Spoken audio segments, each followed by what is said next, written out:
students, Namaskar. In our previous video, we have discussed about assembling of subject part in a correct order. And now in this video, we shall discuss about assembling of predicate part in a correct order. I request you, do not forget to share and like the video and subscribe my channel. Let us proceed. अब हम आगे बढ़ते हैं।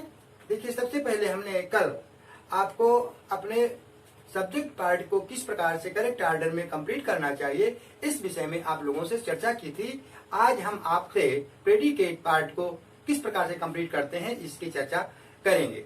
हम जानते हैं कि subject के प्रेडिकेट पार्ट के भी कई भाग होते हैं, जिसमें क्रिया की महत्वपूर्ण भूमिका होती है और क्रिया के बाद में ही सीधे ऑब्जेक्ट आता है। इस प्रकार से हम जो सबसे पहला नियम लगाते हैं वो हम लिखते हैं सब्जेक्ट, वर्ब और क्रिया। यानी इसको हमने इस प्रकार से फार्मूले का रूप दिया है। पहले सब्जेक्ट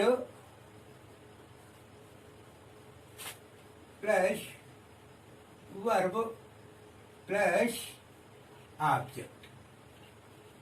अब यहां पर हमको ध्यान रखना है कि सब्जेक्ट हमारा सब्जेक्ट है, लेकिन ये भाग हमारा प्रेडिकेट पार्ट के अंतर्गत आता है। फॉर एग्जाम्पल, राकेश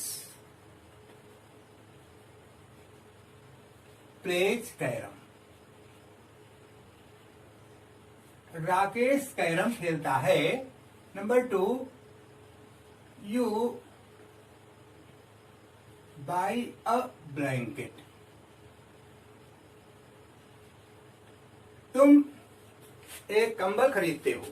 हम देखते हैं कि यहाँ पर सीधे वर्ब के बाद में सीधे ऑब्जेक्ट लिखा है, और ऑब्जेक्ट दो प्रकार के होते हैं। नंबर 1 डायरेक्ट ऑब्जेक्ट और number 2 indirect object. Direct object जिसमें हम निर्जीव वस्तुओं का ज्ञान कराते हैं, निर्जीव बातें आती हैं, तथा इनडायरेक्ट ऑब्जेक्ट जिसमें हम सजीव की बात करते हैं। इस प्रकार से जब चूंकि ऑब्जेक्ट दो होते हैं तो उसको भी लिखने का एक तरीका होता है। इस पर भी ध्यान दीजिए। यानी इसका भी एक फार्मूला इंग्लिश में हमने बनाया है। सबसे पहले इसके लिए हमने सब्जेक्ट लिख दिया, और सब्जेक्ट के ठीक तुरंत बाद में हम वर्ब ले आते हैं। वर्ब के बाद में हम ऑब्जेक्ट लाते हैं, और ऑब्जेक्ट के बाद में हम इसको लिखते हैं डायरेक्ट ऑब्जेक्ट, और इसके बाद में हम यहाँ पर पुनः हम लिखते हैं ऑब्जेक्ट, लेकिन जो ये ऑब्जेक्ट हमारा होता है यहाँ पर हम इनडायरेक्ट ऑब्जेक्ट लिखते हैं। अब यह चीज हमको ध्यान करने वाली है कि यहाँ पर इसमें ऑब्जेक्ट दो हैं। एक हमारा आया डायरेक्ट ऑब्जेक्ट और दूसरा आया हमारा इनडायरेक्ट ऑब्जेक्ट। डायरेक्ट ऑब्जेक्ट माने ऑल नॉन लिविंग थिंग्स, यानी जो निर्जीव चीजें हैं, जैसे बुक है, बैट है, स्काई है, ट्री है, पेन है। और डायरेक्ट ऑब्जेक्ट, इनडायरेक्ट ऑब्जेक्ट वह होते हैं जो सजीव होते हैं। हमने लिख दिया Mohan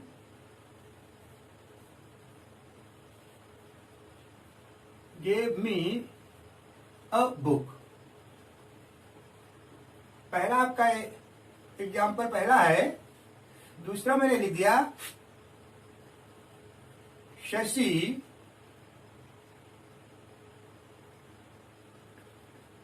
taught you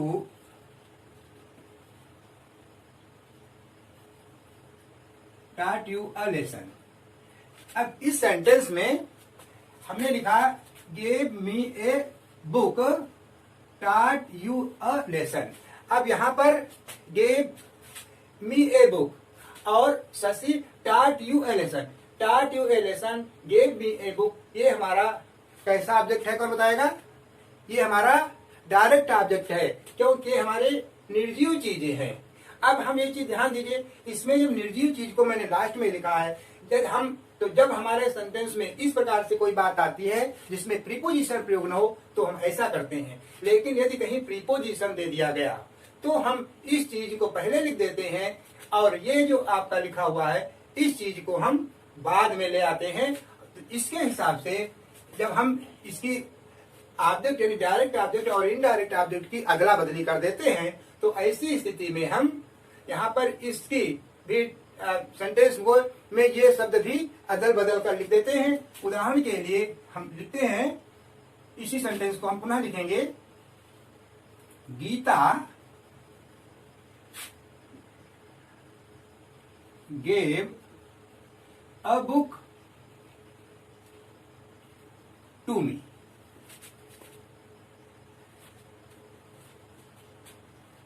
Shashi taught a lesson to you। अब हमने देखा यहां पर कि मी और यू ये हमारे सजीव हैं। सजीव होने के कारण हमने यहां पर इनके पहले टू का प्रयोग कर दिया। यानी जब हमारे सामने इस प्रकार की जो सजीव चीजें आ जाती हैं और निर्जीव चीजें आ जाती हैं तो यदि हम सजीव को बाद में लिखते हैं तो ऐसी स्थिति में हम प्रीपोजिशन टू या फार का प्रयोग कर देते हैं। ये हमारा एक सबसे समझने वाली बात है कि इस प्रकार से हमारा ये डायरेक्ट ऑब्जेक्ट और इनडायरेक्ट ऑब्जेक्ट दोनों दिए गए हों तो हमको इस विधि को अपनाते हुए, इस बात को ध्यान में रखते हुए हमको अपने सेंटेंस को लिखना चाहिए। अब इसके बाद में ये हमारा सबसे पहला रूल था, ये हमारा दूसरा रूल हो गया। यदि हम और भी विचार करेंगे तो इसी रूल में हमारा तीसरा रूल भी निहित ही है, क्योंकि यहाँ पर हमने डायरेक्ट ऑब्जेक्ट और इनडायरेक्ट ऑब्जेक्ट दोनों की बात की। वही बात यहाँ पर भी हमने डायरेक्ट और इनडायरेक्ट ऑब्जेक्ट की बात की है, लेकिन दोनों में स्थानापन्न होने की बात भी हमारे सामने आई है। अब इसके बाद में जो हमारा अगला रूल आता है, अगले रूल के अंतर्गत सबसे पहले हमारा सब्जेक्ट आता है, सब्जेक्ट के बाद में हमारा वर्ब आता है और वर्ब के बाद में हमारा ऑब्जेक्ट, यानी क्रम हमारा यही रहता है। लेकिन ऐसी कंडीशन में हमको ये ध्यान होना चाहिए कि यहाँ पर जो ऑब्जेक्ट हमारा होता है वो जीरंड आ जाता है। अब जीरंड क्या होता है तो हमने इसके पहले आपको बताया, जीरंड का मतलब होता है वर्ब की फर्स्ट फॉर्म में आईएनजी का जोड़ना। लेकिन जब सबसे पहले मैंने प्रयोग किया था सब्जेक्ट के रूप में था तो वहां पर वो जीरंड था और वहां सब्जेक्ट था। लेकिन यहाँ पर हम बात कर रहे हैं प्रेडिकेट पार्ट की, तो जब प्रेडिकेट पार्ट में ये बात आती है तो इसको सबसे अंत में लिख देते हैं। तो इस प्रकार से हमारा जो अगला रूल बनता है उसमें सबसे पहले हम सब्जेक्ट लिखते हैं, सब्जेक्ट के बाद में हम वर्ब लिखते हैं और वर्ब के बाद में हम फिर जीरंड लिख देते हैं। और जीरंड जैसा कि हम जानते हैं, जीरंड का मतलब यहाँ पर वर्ब फर्स्ट प्लस आईएनजी ही है। यानी यदि हम इस रूल को जब अप्लाई करेंगे तो इस नियम के अंतर्गत कहेंगे कि ये हमारा जीरंड का प्रयोग है। जैसे मैंने कह दिया माई ब्रदर लाइक्स शूटिंग, क्या कहेंगे, my brother likes shooting, my brother likes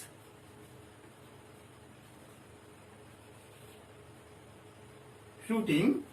ये आपका पहला इसका एग्जाम्पल है। दूसरा हमारा एग्जाम्पल बनता है you like singing.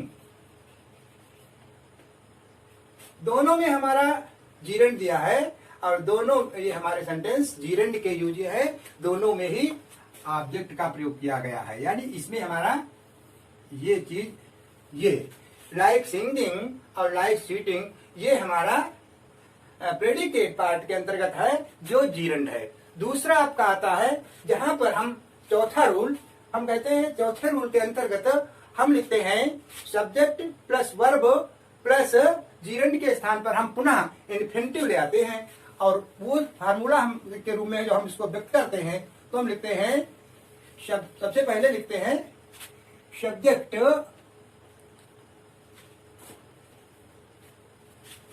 Plus verb plus object. लेकिन यहां पर ध्यान रहे ऑब्जेक्ट है क्या।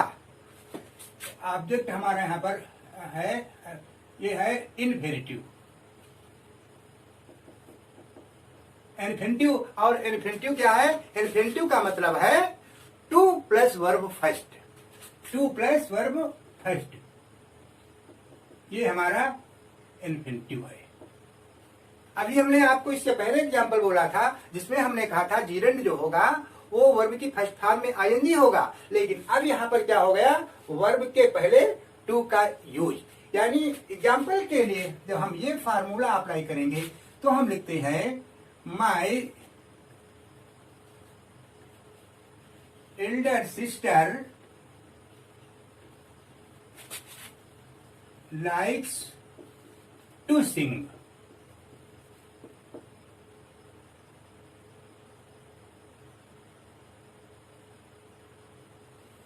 अब इस सेंटेंस में लाइक्स टू सिंग हमारा प्रेडिकेट पार्ट है, और प्रेडिकेट पार्ट में भी लाइक्स हमारा वर्ब है, तथा टू सिंग हमारा इन्फिनिटिव है। इस प्रकार से हमारा जो सेंटेंस का जो इसका जो रूप सामने आया, जो फॉर्म सामने आया, वो हमारा इन्फिनिटिव के रूप में आया।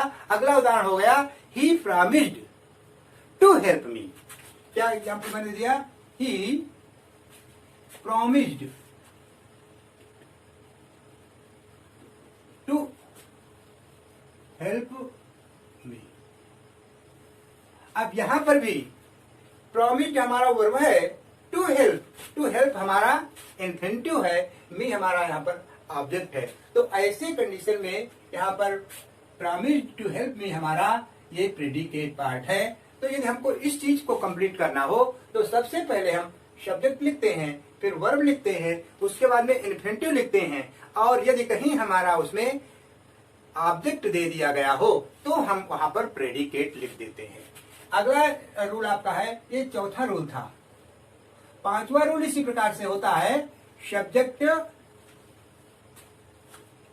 प्लस वर्ब प्लस ऑब्जेक्ट, और ऑब्जेक्ट में हमारा कॉम्प्लीमेंट आता है। क्या आता है? कॉम्प्लीमेंट आता है।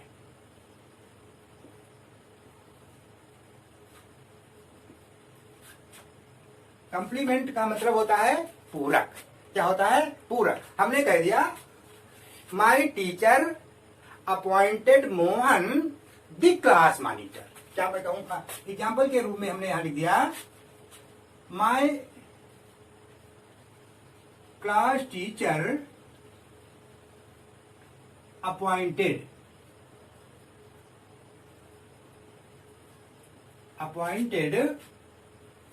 Mohan the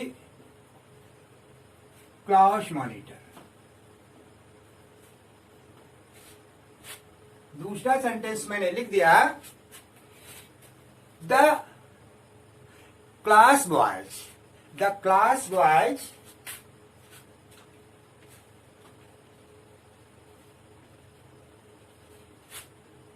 gave him a present। अब इन दोनों वाक्यों में जो हमारे द क्लास मॉनिटर है, अब प्रेजेंट है, ये हमारा ऑब्जेक्ट के रूप में, यही हमारा कॉम्प्लीमेंट है।